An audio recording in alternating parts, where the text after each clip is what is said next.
pasar Semarang Purwodadi.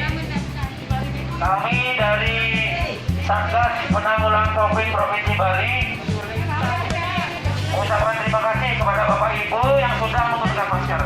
Masker digunakan dengan baik menutupi mulut dan hidung. Di sini wajib memakai masker. Yang kedua, rajin mencuci tangan di tempat yang sudah disediakan.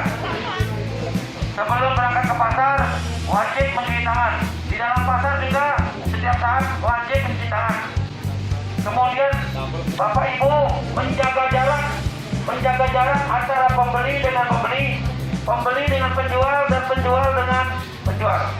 Kita semua berharap tidak tertular, selalu sehat, dan tidak menjadi tempat penyebaran virus corona di sini. Mudah-mudahan tidak terjadi di sini. Kita semua berharap agar semuanya sehat. Atur kare, atur semua. Selamat bekerja, dan nanti selesai dari pasar langsung pulang ke rumah. Terima kasih Bapak Ibu, terima kasih.